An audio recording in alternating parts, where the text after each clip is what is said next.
मोह एक बहुत ही खूबसूरत शब्द है, पर इसका परिणाम नहीं। मोह, लाड़ प्यार एक समय एक सीमा तक सही और प्यारा लगता है, पर जैसे ही ये अत्यधिक हो जाता है तब दुष्परिणाम का सामना करना पड़ता है। इसे कई उदाहरण से आप समझ सकते हैं। जैसे माँ का जो मोह होता है बच्चे से, जब वो अत्यधिक हो जाता है तो उस बच्चे का जीवन ही नष्ट हो जाता है। क्योंकि मोह और प्रेम में फ़र्क है, बहुत विपरीत फ़र्क है। प्रेम को विस्तार से अगली वीडियो में बताऊंगा। तो मोह जो है आपके अहम, आपके स्वार्थ से जुड़ा है। इसलिए जब आप मोह में होते हैं तो बच्चे को अपने कलेजे से, अपनी नज़रों से चिपका कर रखते हैं। घुटने के बल खिसकने, खड़े होने या चलने तक ही नहीं, बल्कि उसके दौड़ने, स्कूल जाने, खेलने कूदने, पढ़ने लिखने, नाचने गाने, प्रोग्राम में हिस्सा लेने, खाने पीने, सोने तक सब कुछ पर आप अपनी मर्जी थोपते हैं। उनका न सुनकर अपनी बात मनवाते हैं। उसके जीवन के हर निर्णयों में, सुझावों में सुनने से ज़्यादा अपनी थोपने की आदी हो जाते हैं, और परिणाम स्वरूप बच्चा या तो गधा या मतवाला हाथी सा हो जाता है, जिसे फिर आप ही दिन रात कोसते हैं। ये कहकर कुछ भी अपने दिमाग से नहीं करता, कुछ भी अकल की बात नहीं बोलता, किसी से भी बात नहीं कर पाता है, दिन रात खुद में व्यस्त रहता है, किसी से मिलता जुलता ही नहीं है। सभी के बच्चे स्मार्ट हैं, तेज हैं, यही सुस्त है।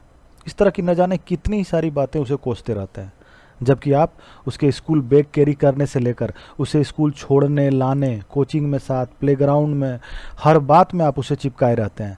यहाँ तक कि जीवन के निर्णयों में, भविष्य में क्या करना है, इस पर भी आप अपना फैसला थोपते हैं। ये प्रेम नहीं, मोह है, जिसका दुष्परिणाम दोनों जिंदगी भर झेलते हैं। जब यही बच्चा बड़ा होकर शादी करता है और उसकी पत्नी आपसे भी ज़्यादा अहम लेकर आ जाए, तो फिर वो बेटा उसके बीन पर नाचने लगता है, जो कभी आपके इशारे पर नाचता था। और फिर आरंभ होता है घर में कभी न खत्म होने वाला मतभेद और कलह का द्वंद्व। ये मोह का ही दुष्परिणाम है। दूसरा उदाहरण है पिता जब अपने बच्चे से मोह करता है तो वहाँ भी वही स्पष्ट होता है, अहम, मेरा बच्चा।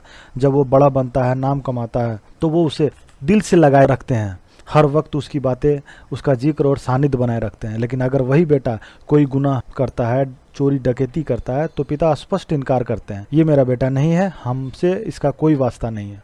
यही मोह, यही अहम है, यही स्वार्थ का जुड़ाव है। इसे एक और उदाहरण से समझते हैं।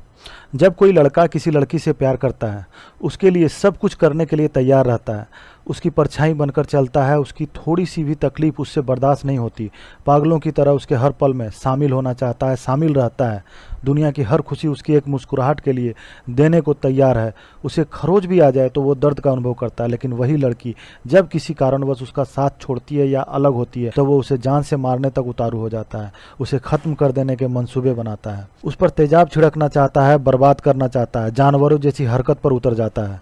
तो ये भी एक मोह का ही दुष्परिणाम है। इसे प्रेम नहीं कहते हैं। ये मोह बस ये सब कर रहा था, स्वार्थवश अहंकार में डूबा था, मतलबी था, प्रेम नहीं था।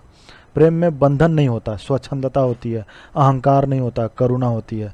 मोह बांधे रखता है, छोड़ना नहीं चाहता है, अहम में डूबा होता है, स्वार्थी होता है। इसीलिए भगवत गीता में आपने पढ़ा है और इसे कई बार सुना है कि श्री कृष्ण अर्जुन से कहते हैं, जब तुम इस मोह को पार कर लोगे, जब इससे मुक्त हो जाओगे, सिर्फ तभी तुम जो सच है, सही है, सुन पाओगे, समझ पाओगे और धर्म के साथ रहकर सही निर्णय कर पाओगे। महाभारत में हमने देखा है, धृतराष्ट्र पुत्र मोह में इतना अंधा हो गया था कि उसकी मति ही भ्रष्ट हो गई थी। सच झूठ, सही गलत, न्याय अन्याय, उसे कुछ भी समझ न आया और पुत्र मोह में बस वही करता गया जो पुत्र दुर्योधन बोलता गया, और दुर्योधन वही बोलता गया जो उसके मामा शकुनी सिखाते गए, और इस तरह पूरे कौरव वंश का सर्वनाश हो गया। मोह इंसान को अंधा, बुद्धिहीन और पथभ्रष्ट कर देती है।